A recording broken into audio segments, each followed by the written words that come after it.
हम लोग जो चैप्टर कर रहे हैं वो चैप्टर का नाम मतलब क्या है सर आपका?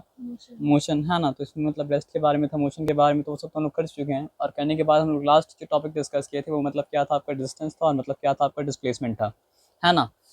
तो एक सिंपल सा बात हम लोग मतलब क्या कहते हैं सर आपको, फिर से डिस्टेंस और डिस्प्लेसमेंट के बारे में समझ लेते हैं। फॉर एग्जाम्पल हम पॉइंट ए में थे, ठीक है, और पॉइंट ए से हमको मतलब क्या सर आपका पॉइंट बी में मतलब क्या करना है सर आपका? जाना है। अच्छा, हम लोग कब बोलते हैं कोई चीज़ मोशन में? जब कोई चीज़ का मतलब क्या होता है सर आपका? पोजीशन, मतलब हम लोग सिंपल सा बात हम बता रहे हैं। हम लोग कब बोलते हैं जब कोई चीज़ मोशन में है? जब किसी चीज़ का मतलब क्या करता है सर आपका? पोजीशन विद टाइम चेंज करता है तो हम लोग बोलते हैं कि वो मोशन में है। और किसी चीज़ का पोजीशन विद टाइम अगर मतलब क्या करता है सर आपका? चेंज नहीं करता है तो हम लोग बोलते हैं कि वो मतलब क्या सर आपका? रेस्ट में है ना। तो if the object is changing its position with respect to time and with its surrounding, then we say it is in मतलब क्या सर आपका? Motion. And if the object is not changing its position with respect to मतलब क्या sir आपका? Time and its immediate surrounding, then we say that the object is at rest. और हम लोग ये बात जानते हैं कि रेस्ट और मोशन दोनों मतलब क्या सर आपका? रिलेटिव है। रेस्ट और मोशन मतलब क्या सर आपका? एब्सोल्यूट नहीं है। कोई चीज़ रेस्ट में है, कोई चीज़ मोशन में है, वो मतलब क्या होता है सर आपका? फ्रेम ऑफ रेफरेंस के ऊपर मतलब क्या कहते हैं सर आपका? डिपेंड करता है। For example frame of reference अगर ये रूम है तो we are not changing our position with time, so we are at मतलब क्या सर आपका? Rest. But if the frame of reference is मतलब क्या सर आपका? Solar system, then all of us are in motion with the motion of the मतलब क्या sir आपका? अर्थ। ये बताया समझ में ना। तो उसमें फर्दर मतलब जो है बहस करके आगे जाके कोई फ़ायदा मतलब क्या सर आपका? है नहीं। तो अब सिंपल सा बात समझिएगा। हम पॉइंट ए में थे और पॉइंट ए से हम पॉइंट बी में मतलब क्या सर आपका? पहुँचे। मतलब समझिए हम जर्नी जब स्टार्ट किए थे तो आँख, मतलब आप जर्नी जब स्टार्ट किए थे हम आँख मतलब क्या बंद कर लिए, और आँख जब खोले तो हम क्या देखा कि आप मतलब क्या सर आपका? पॉइंट बी पे पहुँचे। तो बस हम देखा कि मतलब क्या सर आपके ए से लेके बी तक का शॉर्टेस्ट डिस्टेंस क्या था। तो ए से बी तक का लेके शॉर्टेस्ट डिस्टेंस जो था वो मतलब क्या होता है सर आपका? डिस्प्लेसमेंट होता है। और डिस्प्लेसमेंट में मतलब क्या होता है सर आपका? डायरेक्शन मतलब क्या होता है सर आपका? होता है। हाँ, मतलब डिस्प्लेसमेंट में डायरेक्शन मतलब क्या होता है आपका? होता है। अब एक सिंपल सा बात और समझ लीजिए कि लेकिन अगर हमको रास्ता का नाप पता करना होता, यानी ये पूरा धागा को हमको मतलब क्या करना पड़ेगा? खोलना पड़ेगा, और खोल के मतलब क्या सर आपको? मेजर करना पड़ेगा। तो if I am talking about the length of the path covered, then I am talking about मतलब क्या सर आपका? Distance. And if I am talking about the shortest distance possible, then I am talking about मतलब क्या sir आपका? Displacement. Displacement just tell us what is the change in position, and distance tell us what was the length of the path taken by मतलब क्या sir आपका? मी, और taken by मतलब क्या sir आपका? anyone else। अब ये समझने के बाद हम लोग ये समझते हैं फिजिक्स में हम लोग क्या पढ़ते हैं? फिजिकल क्वांटिटी को। And what is physical quantity? Anything that can be measured is called मतलब क्या सर आपका? Physical quantity. अब क्या सर आपका? फिजिकल क्वांटिटी जो होता है वो मतलब क्या होता है? दो काइंड का होता है।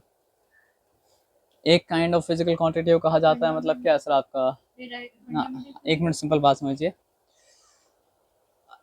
हम आपको पढ़ा रहे अगर हैं तो कॉन्टेक्स्ट के ऊपर डिपेंड करता है कि आंसर क्या होगा। आप अगर ये बोलेंगे कि physical quantities are of two types, one kind is called मतलब क्या सर आपका? Fundamental quantities, and one kind is called मतलब क्या सर आपका? Derived quantity. ये एक जवाब है। और एक जवाब ये भी है कि एक तरह का फिजिकल क्वांटिटी कहा जाता है मतलब क्या सर आपका? Scalar quantity. एक तरह का फिजिकल क्वांटिटी कहा जाता है मतलब क्या? Vector quantity. ये भी एक जवाब है, और ये जवाब भी मतलब क्या सही है। लेकिन एक्चुअली में सही कौन सा जवाब है? जो इस कॉन्टेक्स्ट में सही जवाब है वही जवाब मतलब क्या सर आपका? सही जवाब है। तो बात कौन सा कॉन्टेक्स्ट में हो रही है मतलब क्या समझना पड़ता है ना। फॉर एग्जाम्पल एक बार आपसे सवाल हम पूछा कि मतलब जो है how many kinds of animals are there, और name different kinds of animal. तो आप बोलेंगे one kind of animal is arboreal animal, मतलब the animal which spend most of their time on मतलब क्या सर आपका? Tree. Other kind of animal is called मतलब क्या सर आपका? Aves which can fly in the sky, है ना। Other kind of animal is called मतलब क्या सर आपका? Terrestrial animal which lives mostly on मतलब क्या सर आपका? Land. Another kind of animal is मतलब क्या सर आपका? Aquatic animal which lives under मतलब क्या सर आपका? वाटर। लेकिन हम एक एक बच्चे हमको जवाब दिया कि sir one kind of animal is called herbivorous animal, other kind of animal is called मतलब क्या? Carnivorous animal, other kind of animal is called मतलब क्या सर आपका? Omnivorous animal, other kind of animal is called मतलब क्या? Parasite. ये सब बोला। तब बताइए हम कौन सा जवाब लें और क्या करें। अगर चैप्टर फूड हैबिट के बारे में था तो दूसरा वाला मतलब क्या सर आपका जवाब मतलब क्या था, सही था। और चैप्टर अगर मतलब क्या सर आपका हैबिटेट के बारे में था तो पहला वाला बात जवाब मतलब क्या था, सही था। तो अभी जो कॉन्टेक्स्ट है उस कॉन्टेक्स्ट के हिसाब से आप ये नहीं बोलेंगे कि fundamental quantities and derived quantity.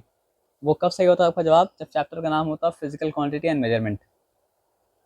अगर हम लोग चैप्टर पढ़ रहे होते फिजिकल क्वांटिटी एंड मेजरमेंट और उस चैप्टर में आपसे हम पूछे होते हैं कि मतलब हाउ मेनी काइंड्स ऑफ मतलब क्या सर आपका फिजिकल क्वांटिटीज आर देयर, तो आप बोलते हैं there are two kinds of मतलब क्या सर आपका physical quantities. One is called मतलब क्या सर आपका fundamental quantities and other is called मतलब क्या सर आपका no, one is called fundamental quantities and other is called मतलब क्या सर आपका डिराइव्ड क्वांटिटीज, है ना। लिखने में हम लोग चैप्टर मतलब क्या सर आपका मोशन है। तो इस रेफरेंस में अगर बात हो रहा है तो फिजिकल क्वांटिटी दो तरह का है, एक है स्केलर और एक मतलब क्या सर आपका वेक्टर। क्योंकि अगर हम लोग स्केलर और वेक्टर को नहीं जानेंगे तो हम लोग को डिस्टेंस भी वैसा ही लगेगा जैसा डिस्प्लेसमेंट है, और डिस्प्लेसमेंट भी हम लोग को मतलब क्या सर आपका वैसा ही लगेगा जैसा कि मतलब क्या सर आपका डिस्टेंस है। हम लोग को स्पीड भी वैसा ही लगेगा जैसा कि मतलब क्या वेलोसिटी है, और वेलोसिटी भी वैसा ही लगेगा जैसा मतलब क्या सर आपका स्पीड है। तो मतलब अगर हम लोग को वेलोसिटी और स्पीड के बीच का फ़र्क जानना है जो एक जैसा लगता है, तो हम लोग को फ़र्क जानना पड़ेगा स्केलर और वेक्टर क्वांटिटी के बीच का। और अगर हम लोग को डिस्टेंस का और डिस्प्लेसमेंट के बीच का मतलब क्या सर आपका फ़र्क जानना है, तो हम लोग को फ़र्क जानना पड़ेगा स्केलर क्वांटिटी का वेक्टर क्वांटिटी का। तभी जाके हम लोग मतलब क्या सर आपका स्पीड और डिस्टेंस के बीच का फ़र्क जान पाएंगे, और तभी जाके हम लोग मतलब क्या सर आपका